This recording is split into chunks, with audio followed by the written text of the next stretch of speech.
overlooking the Hudson River in Tarrytown, New York, is one of America's finest Gothic Revival mansions, Lyndhurst. Designed in 1838 by Alexander Jackson Davis, the mansion's architectural brilliance is complemented by its comprehensive collection of original decorative arts and the estate's park-like landscape.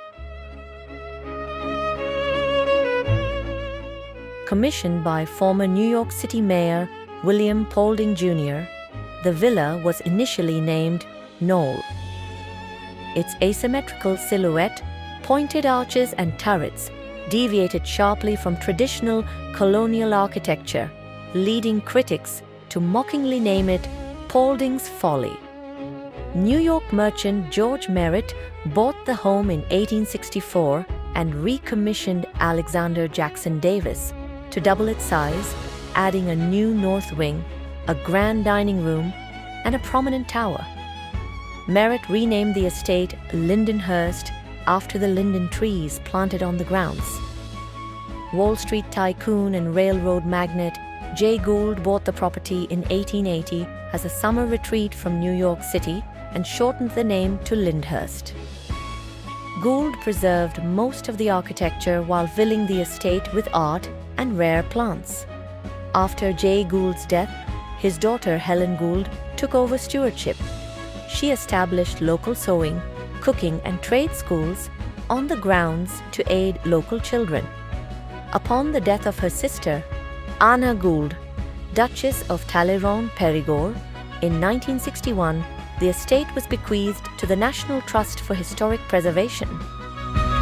Jay Gould built a massive 390-foot-long iron and glass greenhouse, one of the first steel-framed conservatories in the country, to house his extensive orchid collection. Helen Gould added a bowling pavilion to the estate in 1894, featuring one of the earliest regulation two-lane bowling alleys built in the United States.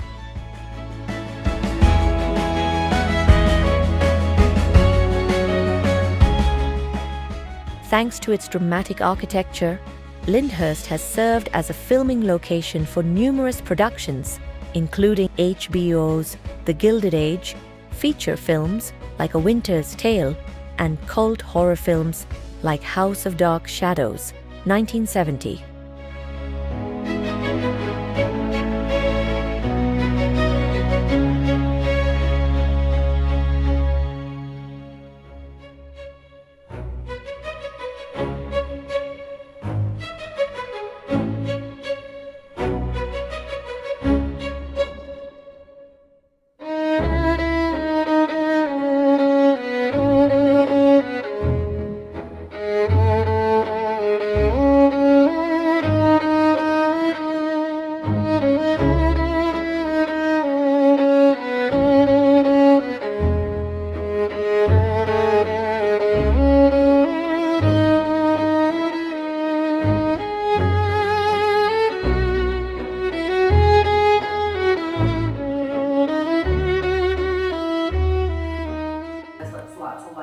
So if you feel impressed, if you think it looks amazing, you are correct. That is absolutely the effect Mr. Merritt wanted to create with Mr. H.A.D. And this room is faux painted as well. It is not marble.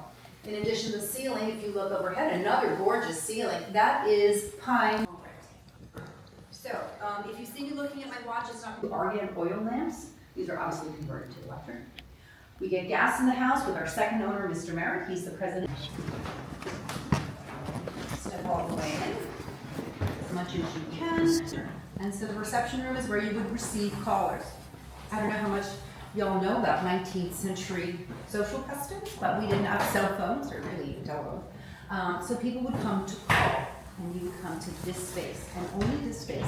A call would be typically 10 to 15, maybe 20 minutes at most, and you would be in this room. This room was meant to impress. Now this furniture doesn't look anything. So here we are in the library. Just open up the windows in the tower, create a breeze, a draft would pull through the house, it would cool down the house. As you see in this room, these people to come in. Big desk on the left-hand side. That is called a Wooten desk.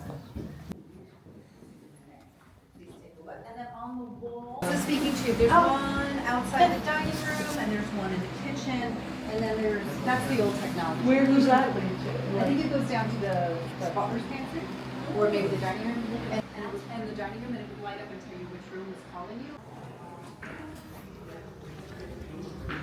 About his wealth and stature without having to say anything at all. So they step all the way into this lovely space. Check out the river views from this space.